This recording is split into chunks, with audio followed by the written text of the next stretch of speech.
My whole life was a lie. We were never who we said we were. I'm sitting in my home office right now, staring at a framed newspaper clipping from October 1983, and I still can't fully process that this is actually my life. 6 months ago, I was a broke mechanic whose wife had just moved to France with our kids, sleeping in my dead mother's house because I literally couldn't afford rent anywhere else. Today, my children are asleep upstairs in a home I never imagined owning. And I have a biological father I didn't know existed until a few months ago, who happens to be worth $250 million. Let me back up and tell this from the beginning, because the whole thing is absolutely insane. My name is Marcus. I'm 43 years old, and until this past spring, I owned Foster Auto Repair in Duluth, Minnesota. I'd bought the shop 18 years ago with life insurance money after my dad Robert died. He was a plumber who never missed one of my Little League games, who taught me that working with your hands and being honest was the most important thing in the world. He died fixing someone's kitchen sink. Heart attack at 52. Just dropped dead while tightening a valve. The shop had been my dream. I specialized in classic cars, initially because that was my passion. Old Mustangs, Camaros, Corvettes. But when the economy tanked, those customers completely disappeared. I switched to regular repairs to survive. But I couldn't compete with chain shops that could undercut my prices on everything. Then the final blow came when a customer sued me over a transmission job, claiming I'd destroyed his engine, even though I absolutely hadn't. My insurance covered the settlement, but immediately dropped my coverage afterward. Without insurance, I couldn't legally operate. So that was it. Done. I filed for bankruptcy and watched everything I'd built for nearly 2 decades just crumble. My marriage was already dying by that point anyway. My wife Sarah had been taking French lessons for 2 years, telling me it was required for her job at some import company. Her boss, Laurent Moreau, was just a name I'd see on her phone screen, someone who apparently needed her input at odd hours. I was too busy trying to keep the failing shop running to notice all the obvious signs. The new, expensive clothes she claimed were for company presentations, the weekend business trips to Chicago that somehow left her energized instead of exhausted, the way she stopped asking about my day entirely and started complaining constantly that I smelled like motor oil, that our house was too small, that the kids deserved better than this life. One morning in early spring, she just told me flat out she was leaving, said Laurent had offered her a position at his company's office in Lyon, and she was taking our kids with her. Emma was 12, this talented artist who used to leave drawings under my pillow before bed. Tyler was 10, obsessed with fixing things, just like his dad, always in the garage, asking me to teach him about engines. Sarah said they deserved better than our modest rambler house and a father who was always covered in grease and going bankrupt. I argued that this was their home, that you can't just take someone's children to another country. But she absolutely could, and she did. International custody law is basically designed to destroy the parent who gets left behind. My lawyer was this exhausted guy named Patterson who worked out of a strip mall office. He was brutally honest with me from day one. He said without significant funds, I had essentially zero chance of fighting this. Sarah was their mother with a stable, well-paying job overseas. French courts would heavily favor keeping children with the primary caregiver who could provide stability. Meanwhile, I was a bankrupt mechanic who just lost his business and filed for bankruptcy. That's exactly how they'd see it, he said. I was sorry, but those were the facts. The kids video called me when they could, but the connection was always terrible, freezing every few seconds because of the weak Wi-Fi in Laurent's apartment. Emma would ask when I was coming to visit, and I'd tell her I was working on it. Not mentioning that international custody lawyers wanted $50,000 just to review my case. I sold everything that wasn't nailed down, trying to scrape together money. My truck, my tools, Robert's old workshop equipment. It wasn't even close to enough. I felt completely powerless. Then, Mom died. The cancer took her fast once it really started, maybe 3 months total. I'd been staying at her house during her final weeks, and after she passed, I just stayed there because I had absolutely nowhere else to go. The realtor walked through the place with her tablet, calculating square footage and market value, like she was measuring a corpse. She said, with the original hardwood floors and decent bones, I could probably get around $280,000 for it. Maybe more if we staged it right. That money represented my only possible chance of funding a custody fight, if I was incredibly lucky. Mom had raised me mostly on her own after Robert died when I was 25. She'd always told me she moved to Duluth from somewhere in Canada back in the early 80s, that her parents had died young, and she had no siblings, except for this one cousin, Carol, out in Arizona, who we'd visited exactly twice during my entire childhood. She was intensely private about anything before Duluth. I'd noticed growing up that we had no family photos from before 1984, no references to her life before Minnesota, but I'd never really questioned it. She was just Mom, you know? Private and careful about certain things, but loving. Cleaning out that house after she died was absolutely brutal. Every single room held ghosts. The dining room, where we'd celebrated every single Thanksgiving. Mom always cooking enough food for 20 people, even when it was just the three of us. The kitchen, where Robert had taught me to fix a leaky faucet when I was 7, his huge hands guiding my small ones while he said everything can be fixed if you have patience and the right tools.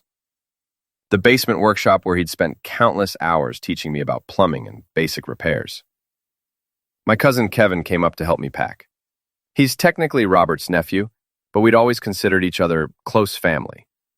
He brought a case of beer and mostly stood around drinking it, while making unhelpful commentary about how creepy the house had always seemed to him as a kid. How Mom kept everything so perfect, like she was afraid of leaving any trace of herself anywhere. I remember thinking that was a weird observation at the time, but not understanding what he meant. On the third day of clearing things out, I was up in the attic alone. Kevin was downstairs supposedly packing the kitchen, but probably just drinking his way through the beer. The attic had always been Mom's domain, even when I was a kid. I needed explicit permission to go up there. She kept it organized with an intensity that honestly bordered on obsession. Christmas decorations in one corner, all labeled by specific year. Tax documents in filing boxes, going back to 1984. Nothing earlier, though, I noticed. Nothing at all from before her life as Margaret Foster began. I was moving this heavy stack of old National Geographic magazines when my foot suddenly went straight through a loose floorboard. Same exact spot where 8-year-old me used to hide baseball cards and candy I'd stolen from the kitchen. But when I knelt down to check the damage, my fingers found something that absolutely should not have been there, wedged between the floor joists. An envelope, brown and brittle with age, sealed with what looked like enough tape to survive a nuclear blast. I called down to Kevin, asking about some old dishes, but my attention was completely fixed on this envelope. Inside was a newspaper clipping, so old it was brittle as dried leaves. Minneapolis Tribune, October 15, 1983. The headline hit me like an actual physical blow to the chest. Prominent businessman's family vanishes. Subjected, the black and white photo showed a young woman holding a toddler. The woman looked exactly like my mother, just 20 years younger. Maybe late 20s. The child could have been any 2-year-old, but the caption removed absolutely all doubt. Catherine Bennett and son Marcus, missing since October 12th. My hands were physically shaking as I forced myself to read the article. Gregory Bennett, owner of Bennett Development Group, had returned home from a business trip to find his wife and son completely gone. No note, no warning, no signs of any struggle whatsoever. Just total absence. Police suspected kidnapping. Bennett was offering a $100,000 reward, desperate for any information at all. This can't be right, I said out loud to the empty attic. But underneath the clipping was more proof. A birth certificate with an official government seal. Marcus James Bennett, born May 3, 1981, Hennepin County, Minnesota. Parents listed as Gregory William Bennett and Catherine Rose Bennett. My real birth certificate, the one I'd used my entire life for everything, said Marcus James Foster, born May 3, 1981, in Toronto, Canada. Parents listed as Robert and Margaret Foster. One of these documents was a complete lie, and I knew exactly which one. I called Kevin upstairs. He climbed the attic stairs with the reluctance of a man who thinks he's about to be asked to move something heavy. But when he saw my face, he immediately stopped complaining. I handed him the clipping and watched his eyes go wide as he read it. Looked at the photo. Looked back at me. "This is completely insane," he said. "This woman looks exactly like Aunt Margaret." "Because it is her," I told him. "That's my mother, and that's me." We both just stood there for a moment processing. "But that would mean Robert wasn't your biological father," Kevin said slowly, and the words hung in the air like an accusation. Robert Foster. The man who taught me to fish on Lake Superior, who cheered louder than anyone at every single Little League game, who worked overtime constantly to help pay for my community college. He wasn't my biological father. He was someone my mother had found after running, someone willing to play the part. "There has to be some kind of explanation," Kevin said. "Your mom wouldn't just kidnap you from your real father. There has to be more to it." But what other explanation could there possibly be? The dates lined up perfectly. The names matched exactly. My mother had been Catherine Bennett, married to a wealthy businessman. Then something happened on October 12th, 1983, that made her run. She took me, changed both our names, and built a completely new life 3 hours north in Duluth. Kevin pulled out his phone and started searching. Within maybe 5 minutes, his jaw dropped. "Holy heck, Marcus. Gregory Bennett is worth $240 million. His company built like half of downtown Minneapolis. This says he never remarried after his family disappeared. Never had other children. He's your biological father." Over the next 3 days, I became completely obsessed with researching Gregory Bennett online. I moved my laptop up to the attic and basically lived there surrounded by boxes of evidence of Mom's carefully constructed lie. Kevin eventually went home, but made me promise to eat something besides coffee and stale crackers. The internet revealed that this man was an absolute legend in Minneapolis real estate development.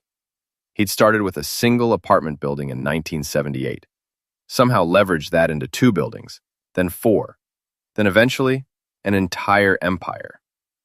By the time his family disappeared in 1983, he already owned 30 properties. Now at 76, his company had luxury residential towers, major shopping centers, and office complexes all across the Midwest. His face stared back at me from dozens of Forbes articles and charity gala photos. Silver hair, sharp jawline, and these intense eyes that looked disturbingly similar to mine.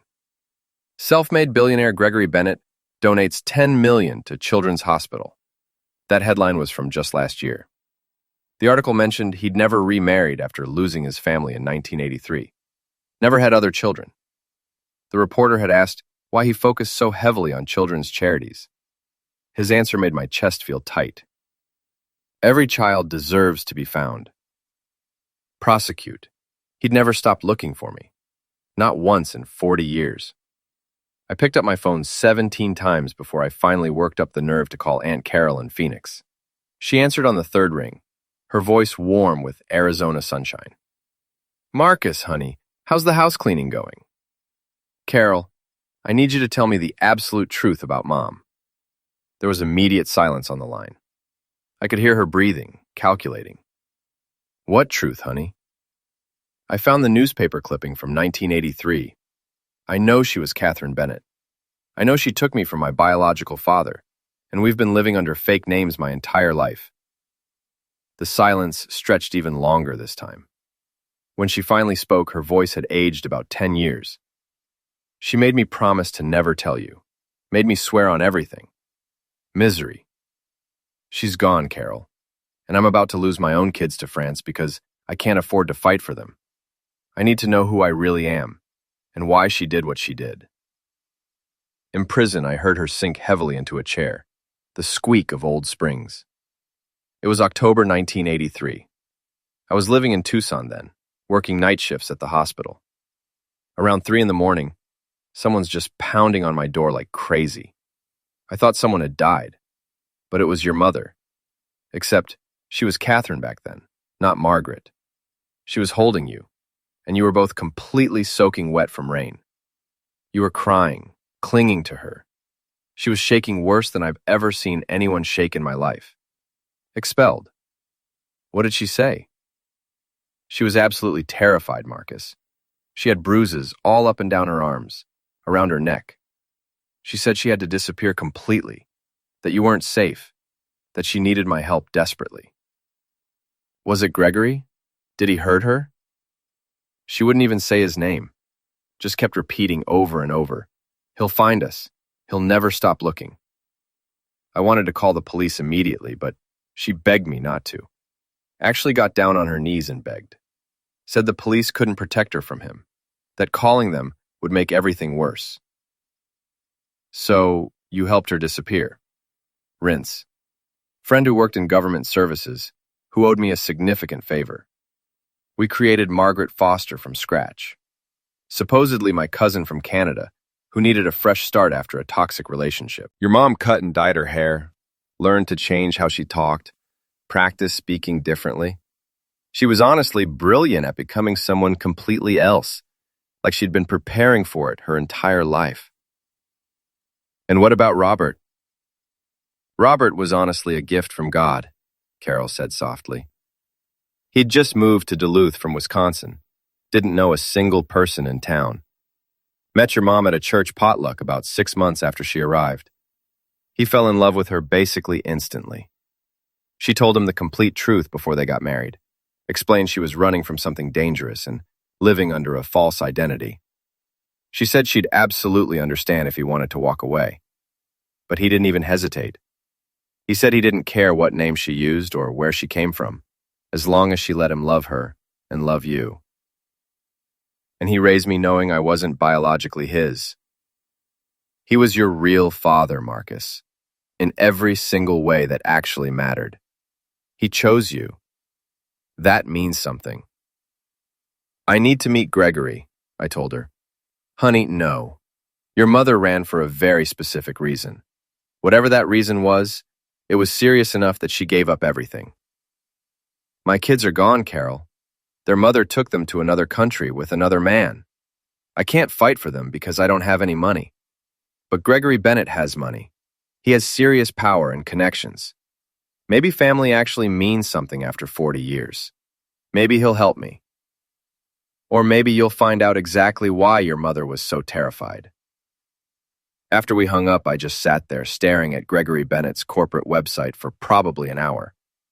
There was a contact number listed, a general email. It would be so easy to reach out. But what would I even say? I drafted about 20 different emails and deleted every single one of them. Finally, I just picked up the phone and called the main company number. A professional-sounding receptionist answered. Bennett Development Group, how may I direct your call? I need to speak with Gregory Bennett. It's about a personal matter. Manslaughter. Mr. Bennett doesn't take unsolicited personal calls, sir. Would you like to speak with his assistant instead? Relieve him it's about October 12th, 1983. Tell him Marcus is calling. There was a pause then. One moment, please. Murdering music was classical, expensive sounding. My heart was hammering so hard against my ribs, I thought I might actually pass out. This was completely insane. I should just hang up right now. I should forget everything and just accept my life as it was. Then a voice came on the line, deep and controlled, but with this undertone of something raw and barely contained. This is Gregory Bennett. Is this really you? My name is Marcus. I was born May 3, 1981. My mother was Catherine. I heard a sharp intake of breath, then barely a whisper. My God, after all these years, where are you? Are you safe? Is your mother with you? She died 6 months ago. Cancer. I just found out the truth 3 days ago while cleaning out her house. We need to meet. Yes, absolutely yes. Can you come today, right now? I'll send a car, a plane, whatever you need. Tense, the desperation in his voice was absolutely real. 40 years of searching compressed into a single moment. I can drive to Minneapolis. Give me about 3 hours. I'll be waiting, Marcus. I never stopped looking for you. Never once in 40 years. The Bennett Development Group building pierces the Minneapolis skyline like a massive glass and steel declaration of success. 42 floors of pure ambition. The elevator ride up felt like ascending to some kind of final judgment. each floor number counting up toward a truth I wasn't sure I was ready to face. His assistant, Margaret, met me right at the elevator. "Mr. Foster, Mr. Bennett is waiting in his private office." She didn't correct herself when I didn't dispute the name. We walked through a reception area that could have literally swallowed my entire childhood house, past conference rooms with floor-to-ceiling windows and views that stretched all the way to the horizon. Everything whispered money and power and permanence. Everything my mother had apparently run from. The doors to his office opened, and there he was, Gregory Bennett, 76 years old, standing behind this absolutely massive oak desk. He was noticeably thinner than his photo suggested, his expensive suit hanging somewhat loose on a frame that had probably been much more powerful once. But his eyes were sharp and intensely alive, and when they met mine, they immediately filled with tears. "My God," he whispered, "you look just like her, just like Catherine when I first met her." We stood there frozen for what felt like forever, 40 years of separation crystallizing in the space between us. Then he moved around the desk, his steps careful and uncertain, like he was genuinely afraid I might disappear completely if he moved too fast. "Please, sit. Can I get you anything? Water, coffee? I don't know what you drink. I don't know anything about you." The pain in that admission was raw and real. I sat in a leather chair that probably cost more than my old truck, while he took the one directly across from me. Not the power position behind his desk. He wanted to be close, to see me clearly, to confirm I was actually real. "Before you say anything," I started, "I need you to know I just found out about all this. My mother died 6 months ago, and I was cleaning out her house when I found the newspaper clipping about your family disappearing, about us disappearing." His hands were trembling as he reached for a folder on the side table. "I hired 12 different private investigators over 40 years, spent over $3 million total. Every single lead went absolutely nowhere. It was like you both became actual ghosts. We became different people. Margaret and Marcus Foster. She married a plumber named Robert when I was 4 years old. He raised me my entire life. I thought he was my biological father until 3 days ago." "A plumber?" he said, not with judgment, just processing the information. "Was she happy? Were you safe?" "Relinquent. Yes, we had a good life. Simple, but good." "Jeng, then why?" The question came out broken. Why did she run? What did I do that was so terrible she had to completely erase us from existence? I watched his face carefully. "You really don't know?" I've literally tortured myself with that question for 40 years straight. We had arguments sometimes, sure. I worked way too much, traveled constantly for business. But I loved her. I loved both of you with everything I had. I would never, ever have hurt either of you, across to me. 15 years ago, I hired a completely different kind of investigator. Not to find you anymore, but to try to understand why you'd left in the first place. This is what he found. I opened the folder. Police reports from Chicago dated 1979. A woman named Linda Carter filing a restraining order against someone named Richard Cray. Photos of nasty bruises on her arms. Hospital records documenting injuries. "Richard Cray was my business partner," Gregory continued, his voice steady but cold. "He ran the entire financial side while I handled development and construction. I trusted him completely. Way too completely. Repaint, more documents. Multiple complaints from female employees about inappropriate behavior and harassment. All settled quietly with money. Papers signed, silence purchased." The investigator found a very clear pattern. Richard had this obsession with women who were connected to his business partners. It was all about power and control for him, taking what belonged to someone else. Gregory's jaw visibly clenched. Your mother was beautiful, kind, everything Richard wasn't. When she rejected his advances, he escalated the situation. She tried to tell me. She really tried. She said Richard made her uncomfortable, that he showed up at the house when I was traveling, that he watched her. And I told her Richard was just socially awkward, that he was harmless. I was so focused on building this empire that I couldn't see the actual monster working right there in my own office. A new document. A police report from October 11th, 1983, the day before Mom ran. She called the police that specific night, Gregory said. Richard had come to the house while I was away in Tokyo for business. He tried to force his way inside. She locked herself and you in the bathroom. When police finally arrived, Richard was already gone. He had powerful connections and made the report disappear from official records completely. But my investigator managed to find the responding officer's personal notes years later. He thought you were part of it, I said slowly. Or at the very least that you couldn't protect her even with all your money and power, that Richard would find a way no matter what. So she ran to where no amount of money could possibly follow. She became someone else entirely and just disappeared. Where's Richard now? Dead. Car accident in 1992. He never knew I'd discovered the truth. Never paid for what he stole from us. The office felt smaller suddenly. 40 years of complete loss compressed into one room. This man sitting across from me wasn't the monster my mother had fled from. He was just another victim, left behind to wonder what he'd done wrong for 4 entire decades. Your mother was incredibly brave, he said finally. Braver than I ever was. She gave up absolutely everything to keep you safe. Gregory leaned forward. Marcus, I know I can't possibly make up for 40 years, but you're here now. You're my son, my only family. And from what Margaret tells me, you desperately need help with your own children. The next 6 months were completely surreal. Gregory hired legal teams in 3 different countries. They built a custody case that was absolutely bulletproof. Turns out Laurent Moreau wasn't even close to the successful executive he'd pretended to be.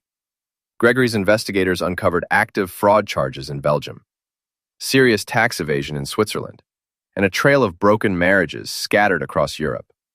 The man who'd stolen my family was nothing but a con artist in expensive clothes.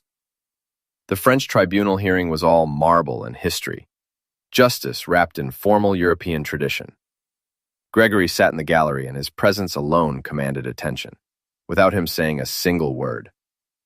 His 5-lawyer team presented documentation that left no room for argument. Sarah looked smaller than I remembered, sitting next to Laurent, who kept nervously tugging at his collar like it was physically choking him.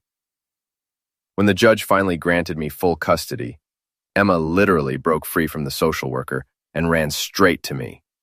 Her arms wrapped tight around my waist, and she said, "Papa," loud enough that it echoed through the entire courthouse. Tyler followed right behind her, trying to look tough at 10 years old, but completely failing when tears started rolling down his cheeks. They both said they'd missed me desperately. Emma added that Laurent had been mean to them, that he yelled at Sarah constantly, and she cried every single night. I looked over at Sarah, who was just staring at the floor. She'd gambled everything she had on a fantasy and lost it all completely. Laurent was already walking away, literally abandoning her alone in a foreign country with absolutely nothing. Part of me wanted to feel satisfaction or vindication, but honestly, all I felt was sad for the woman who'd once been my wife, who'd chosen escape over trying to repair what we had. The flight home was on Gregory's company jet. He'd insisted, saying his grandchildren deserved comfort after everything they'd been through. Emma and Tyler explored the plane with pure wonder, completely unable to believe their grandfather had a private jet and buildings with his name on them across multiple states. "Grandpa Gregory," Emma said, testing out the words. "That sounds kind of weird. We already had a Grandpa Robert." "You did," Gregory replied gently. "And from everything your father has told me, he was a wonderful grandfather. I'm not trying to replace him at all. I'm just hoping you'll let me love you too." Ankles back in Minneapolis, Gregory had already bought us a house 3 blocks from his penthouse. A beautiful colonial that reminded me of the Duluth house, but with touches and updates I never could have afforded in my entire life. "It's yours," he said simply. "Close enough for Sunday dinners. Far enough that you have your own life." He said he offered to simply give me enough money to set me up comfortably for life. I refused. I told him I needed to earn my own way. That's what Robert had taught me, that honest work mattered. That's exactly what Catherine would have said. he replied, and I saw genuine pride in his eyes. Instead, he helped me buy a small chain of luxury auto shops specializing in high-end classic car restorations. Turns out, there's serious money in classic cars after all, if you know the right clientele. Gregory's extensive connections brought me more business than I could handle within 3 months. I kept Mom's house in Duluth. I couldn't bring myself to sell it after finally understanding what it represented. Her sanctuary. The place where she'd felt safe enough to actually raise me. Some weekends I drive up there alone and sit in that attic where everything changed. I've found more documents hidden throughout the house. Love letters from Robert to Margaret, promising to protect her secret forever. Photos of birthday parties and Christmas mornings. Evidence of a family built on a necessary lie that became profound truth. Emma's been painting again, setting up an easel in Gregory's office, where she can watch the entire city while creating. Her latest project is a portrait of our whole family. Me, her, Tyler, and Grandpa Gregory. But in the background, she painted shadows of 2 other figures. When I asked who they were, she said matter-of-factly, Grandpa Robert and Grandma Margaret. They're still part of our family, even if they're gone. Just like how you were still part of Grandpa Gregory's family, even when you were gone. Kids understand things that adults make unnecessarily complicated. Gregory and I have dinner together every Tuesday evening, just the 2 of us.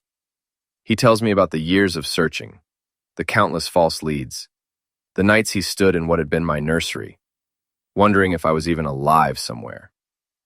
I tell him about growing up in Duluth, about Robert teaching me to fish on Lake Superior, about Mom's constant anxiety and her fear of unexpected knocks at the door, even decades later.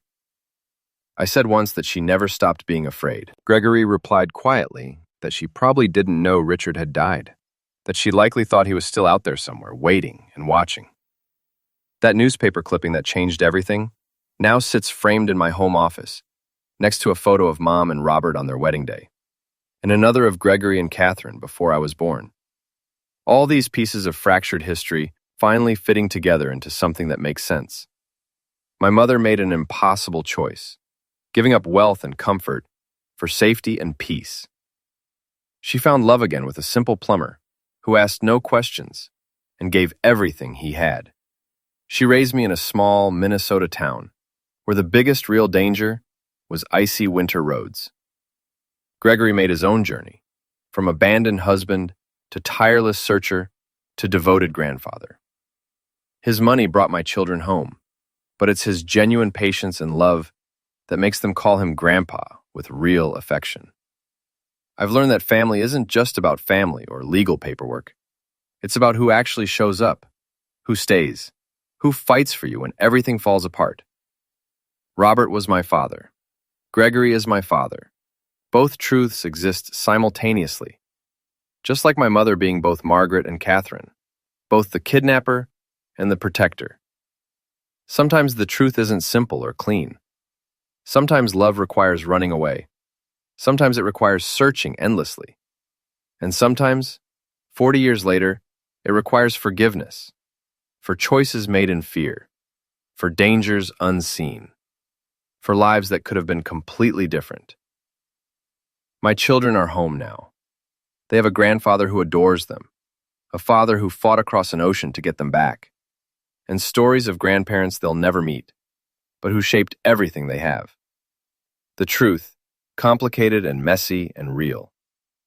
That's all any of us can give our children. The truth eventually, when they're ready to hear it. And the promise that no matter how far they drift or how lost they become, someone will always be searching for them, waiting for them to come home.